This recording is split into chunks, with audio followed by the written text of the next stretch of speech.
ဂျပန်ဖိုက်တာကိုခွန်အားနဲ့အနိုင်ယူတာမဟုတ်ပဲဒီလိုစိတ်ပညာနဲ့အလဲဖိုင်နိုင်ခဲ့တဲ့ဖန်ပရိသတ်များအားလုံးပဲမင်္ဂလာပါရှင်ဖန်ကတော့ပြီးခဲ့တဲ့ရက်မှာဂျပန်ဖိုက်တာကိုအလဲထိုးအနိုင်ယူကသူ့ရဲ့ချန်ပီယံကပတ်ကြီးကိုဆက်လက်ထိန်းသိမ်းထားနိုင်ခဲ့ပြီဖြစ်ပါတယ်ဒီလိုထိန်းသိမ်းထားနိုင်တာဟာဖန်အတွက်တော့အများစွာဂုဏ်တက်သွားစေခဲ့တာပါဒါအပြင်ချန်ပီယံကပတ်ကိုလူကြတဲ့အချိန်မှာဖန်ကကြောင်တငယ်လေးမဟုတ်ပဲကြားရဲကြီးတကောင်ဆိုတာကိုစောင့်ကြည့်သူအပေါင်းသိအောင်ထုတ်ပြခဲ့တာပါအသက်ငယ်တဲ့ဖန်က flyweight တန်းကတခြားဖိုက်တာတွေလိုနိုင်ကျင်စိတ်သာပြင်းပြနေတာမဟုတ်ပဲ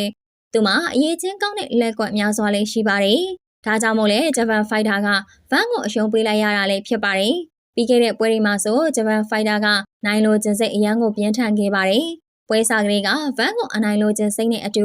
အထင်သေးကျင်တဲ့စိတ်တချို့ပါတွဲမြင်ခဲ့ရတာပါ။တစ်ဖက်ပြိုင်ပွဲဝင်ကဂူရှူဝါတိုင်းတွေဖြစ်နေတာကိုဗန်ကစိတ်လိုက်ပါကရန်ပြန်ပြူတဲ့တုံ့ပြန်မှုမျိုးနဲ့မတင်ခဲ့ပါဘူး။သူ့ရဲ့ခန္ဓာကိုယ်ကိုအကောင်းဆုံးနားလည်ထားတဲ့ဗန်ကသူ့အားတာတဲ့ပုံနဲ့သာစားစောပါတယ်။စာကလေးကဂျပန်ဖိုက်တာကိုစောနိုင်တာဖြစ်တဲ့အတွက်တစ်ဖက်ကဂျပန်ဖိုက်တာဟာပို့ပြီးတော့ဒေါသတွေတကြီးဖြစ်ကအားကုန်သုံးလာခဲ့ပါတယ်။အဲ့ဒီအချိန်မှာဂျပန်ဖိုက်တာနဲ့ဗန်ရဲ့ကွာခြားချက်ကခွန်အားမဟုတ်တော့ပဲစိတ်ပိုင်းဆိုင်ရာဖြစ်သွားပါပြီ။ဗန်ကတော့ဂျပန်ဖိုက်တာလိုမဟုတ်ပဲစမ်းကျင်စွာနဲ့သူ့စိတ်ကိုသူအတတ်နိုင်ဆုံးငြိမ်အောင်ထားကအာယုံစူးစိုက်မှုအရန်ကောင်းပါတယ်။ပွဲစားကလေးကတစ်ဖက်ပြိုင်ပွဲဝင်ရဲ့အားနည်းချက်ကဘာလဲဆိုတာဗန်ကကောင်းကောင်းလေ့လာထားကပွဲစားတာနဲ့ဒီအရက်အကဲသုံးသက်ထားတဲ့အချက်တွေကိုအသုံးချကဗန်ဘက်ကစပြီးဖိုက်ခဲ့တာပါဗန်ရဲ့နောက်ထပ်အထူးအားသာချက်ကတော့တစ်ဖက်လူရဲ့အားနည်းချက်ကိုအကဲခတ်တတ်တာပဲဖြစ်ပါတယ်ဒါကပဲမပြိုင်ငင်ကလေးကဗန်အနိုင်ရရှိခဲ့တဲ့အချက်လို့တောင်ဆိုလို့ရပါတယ်ပွဲကိုပွဲလို့ပြိုင်ပြီးခွန်အားတစ်ခုတည်းမဟုတ်ပဲစိတ်ကူပါအသုံးချကဒီပွဲကိုခက်လာကြီးအနိုင်ယူပြသွားခဲ့တာဖြစ်ပါတယ်တကယ်တော့ချန်ပီယံဗန်ဆိုတာခပတ်ကြောင့်ဖြစ်လာတာမဟုတ်ပဲသူ့ရဲ့စိတ်ဓာတ်နဲ့တည်ငြိမ်မှုတွေကြောင့်ချန်ပီယံအဖြစ်ရောက်ရှိလာခဲ့တာပါဒါအပြင်ဒီပွဲကိုသုံးသက်ခြင်းအဖြစ်စိတ်ကိုနိုင်ရဲ့ကဘာကြီးကိုတောင်ကင်လုံးနိုင်နေဆိုတာကိုဗန်ဟာတက်တည်ပြသွားခဲ့တာဖြစ်ပါတယ်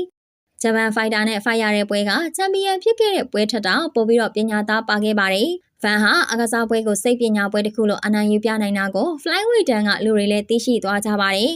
အစားတော့ကသူ့ကိုချန်ပီယံအလွယ်တကူဖြစ်တယ်လို့ဆိုကြသူတွေဟာအခုဆိုရင်တော့မပြောရဲမဆိုရဲဖြစ်ကုန်ကြပါပြီ။ flyweight တန်းမှာဗန်ကိုတော်ယုံရှင်နိုင်သူကမရှိတော့တာကြောင့်ပါ။ဗန်ကအသက်ငယ်ပြီးမဲ့စာမသေးတဲ့အတွက်ထိုးကြီးကလည်းတစားတက်တစားကိုမြင့်တက်လာခဲ့တာပါ။ဒီပွဲမှာဆိုလေ9စားတောင်ရရှိသွားလို့အတော်လေးစုဆောင်းမိသွားပါတယ်။ဗန်ကအသက်ငယ်ငယ်နဲ့မီလီယံနာတထေးကြီးဖြစ်လို့လန်လန်းနေပါပြီ။ဗန်ကသူနိုင်ရပြီဆိုတာနဲ့မြန်မာနိုင်ငံကလူတွေကိုဂုဏ်ယူနိုင်အောင်လဲမမေ့လျော့ပဲထုတ်ကြွားတတ်တာပါ